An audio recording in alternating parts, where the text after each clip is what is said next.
A woman was crying outside the Las Vegas venue because ticket prices had tripled overnight. She'd saved for 6 months to bring her kids to see Elvis. Now she couldn't afford it. Elvis saw her from his car window, asked what was wrong, and made a phone call that destroyed a millionaire promoter in less than an hour. It was October 1973 at the Las Vegas Hilton. Elvis was scheduled to perform his evening show at 8 p.m. It was supposed to be a regular Saturday night performance, part of his ongoing residency. He'd done hundreds of shows just like it, but this night would be different. Elvis's Cadillac pulled up to the backstage entrance around 6:30 p.m. As his driver slowed down near the venue, Elvis noticed something unusual through the tinted window.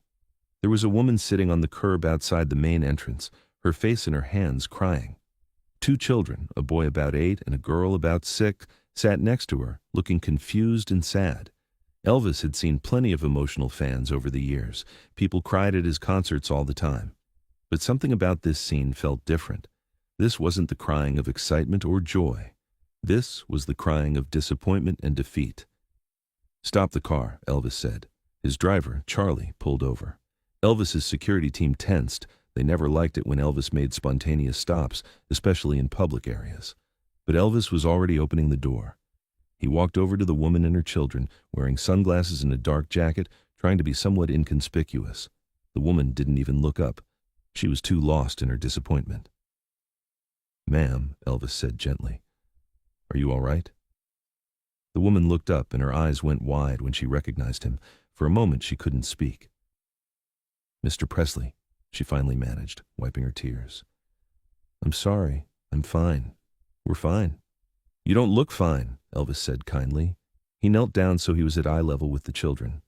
"Hey there, what are your names?" "I'm Tommy," the boy said shyly. "This is my sister, Lisa." Elvis smiled at them, then looked back at their mother.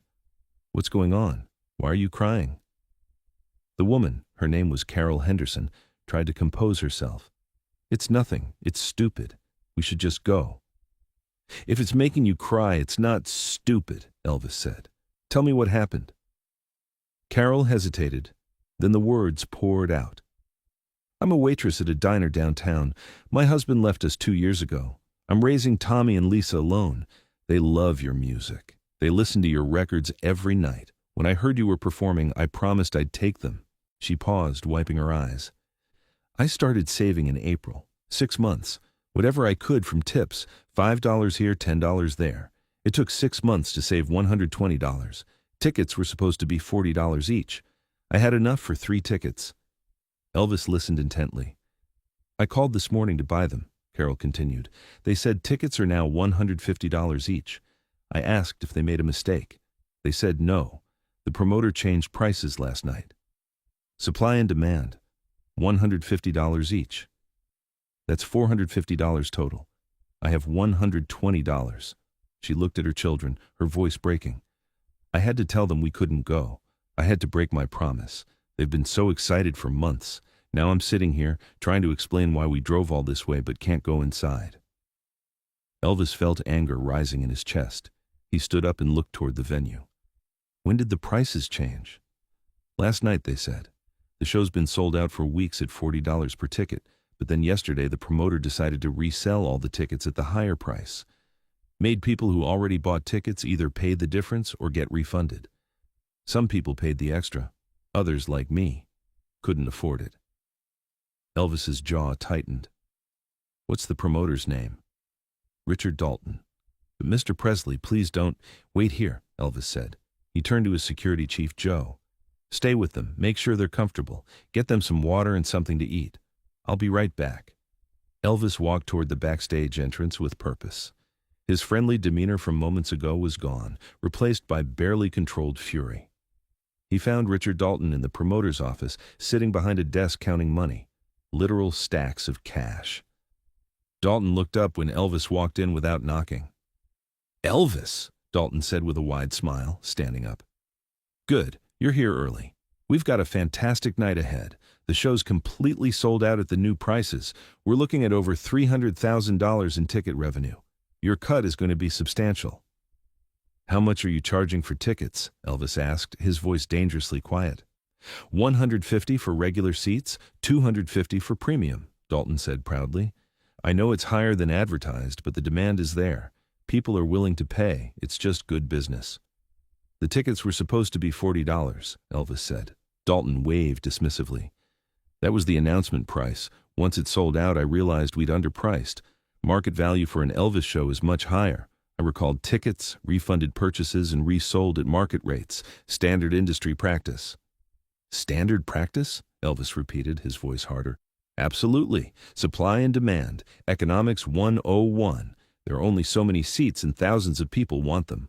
Why should we leave money on the table? Elvis looked at the cash on Dalton's desk.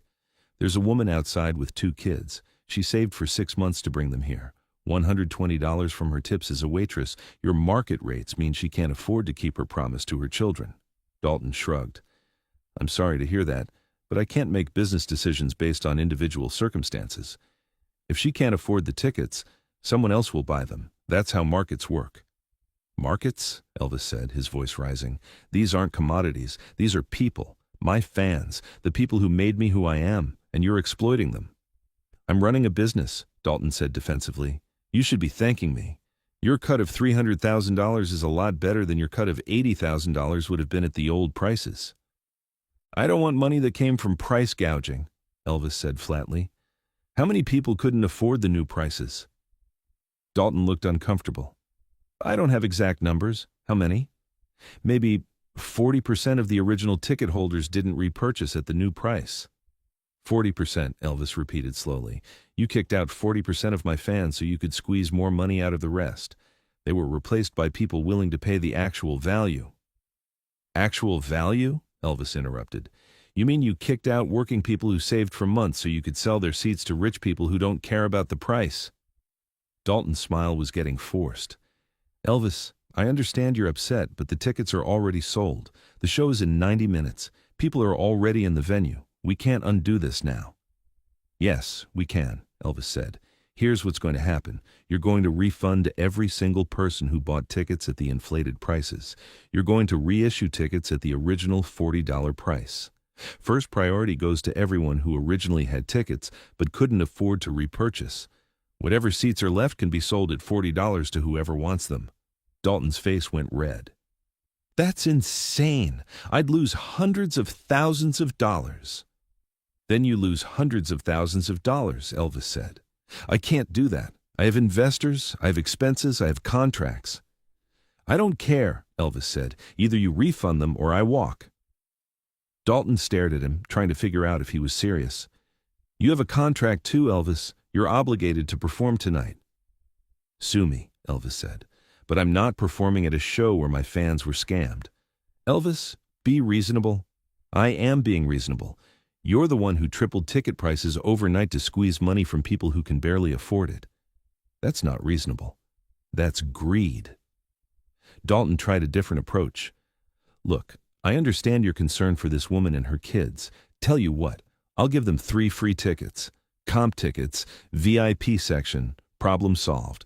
But I can't refund everyone. The financial hit would ruin me. I don't want you to comp 3 tickets, Elvis said. I want you to stop exploiting everyone. This isn't about one woman. It's about 40% of my fans who got pushed out because you decided to get greedy. It's not greed, it's business. It's both, Elvis said, and I won't be part of it. You have 1 hour to refund everyone and reissue tickets at the original price. If you don't, there's no show tonight. Dalton's desperation was showing now. The people who were already here paid $150. They're not going to want refunds. They want to see the show. Then refund them and let them buy tickets again at $40. They'll save $110 each. They'll be thrilled. And my investors, the venue, they're expecting the revenue from those tickets. Not my problem, Elvis said. You created this mess. You fix it. 1 hour. Elvis walked out of the office, leaving Dalton standing there in shock. Back outside, Carol and her children were sitting with Joe, drinking sodas he'd gotten them. Elvis walked over with a smile that didn't quite reach his eyes. He was still angry, but he didn't want the kids to see it. Carol, he said, I need you to do something for me. In about an hour, I need you to go to the box office and ask for 3 tickets. They'll have them waiting for you. $40 each, just like they should have been. Carol looked confused. "Mr. Presley, I appreciate the gesture, but I can't accept—" "You're not accepting anything except what you were promised," Elvis said. "Those tickets should have been $40 all along. The promoter tried to change the rules. I'm changing them back." 40 minutes later, the box office made an announcement. Due to a pricing error, all tickets would be refunded and reissued at the original $40 price. Original ticket holders would have priority. Dalton had tried to refuse. He'd argued, he'd threatened, but Elvis had been clear. No refunds, no show. And without Elvis, Dalton had nothing. The venue would sue him. His investors would sue him. He'd be ruined either way. At least this way, there was a show. The venue erupted in chaos. People who'd paid $150 were thrilled to get $110 back. People who'd been priced out were overjoyed to buy tickets they could now afford. The line at the box office stretched around the building. Carol Henderson bought her 3 tickets for $120 total, with $80 left in her purse. She cried again, but this time they were happy tears. That night, Elvis walked on stage to one of the most enthusiastic crowds he'd ever performed for. He didn't mention the ticket pricing drama. He just sang, performing with an energy that came from knowing he'd done the right thing. From the third row, he could see Carol Henderson with her kids, all 3 of them smiling bigger than anyone else in the venue. The financial fallout for Richard Dalton was severe. He'd planned to maximize profit. Instead, he took a massive loss. Refunds, administrative costs, angry investors. It destroyed him. His reputation was ruined. No major artist would work with him after word spread. He sued Elvis for interference with business. The case was thrown out. The judge ruled Elvis had every right to refuse to perform under conditions he found morally objectionable. Dalton's company went bankrupt within 2 years. Elvis, meanwhile, made a new policy.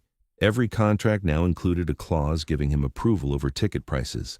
If promoters tried to inflate prices beyond reasonable levels, Elvis could cancel without penalty. Some complained, but they agreed. You didn't get Elvis without agreeing to his terms. In 1977, a few months before Elvis died, he was interviewed about his most memorable moments on stage. The interviewer expected him to talk about his big television specials or record-breaking concerts. Instead, Elvis said, "There was this show in Vegas in 1973. A promoter had jacked up the ticket prices and locked out a bunch of my fans. I made him refund everyone and sell tickets at the original price. The show that night was incredible because the crowd was full of real fans, people who'd saved up and sacrificed to be there, not just rich people who bought tickets on a whim. That's the kind of crowd that makes performing worthwhile." The interviewer asked what happened to the promoter. Elvis smiled slightly. He learned an expensive lesson about greed.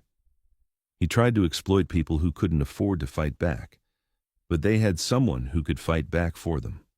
And I did. Carol Henderson and her children never forgot that night. Tommy and Lisa grew up telling the story of how Elvis Presley saw their mother crying outside his concert and made sure they could see the show. "He didn't have to do that," Carol said in a 1995 interview. "He was already inside. He could have just ignored us and performed his show and made his money. But he saw someone who'd been treated unfairly, and he did something about it. That's the kind of person he was when the cameras weren't rolling." The story spread through Elvis fan circles over the years, becoming legendary. It wasn't about the music or the performance.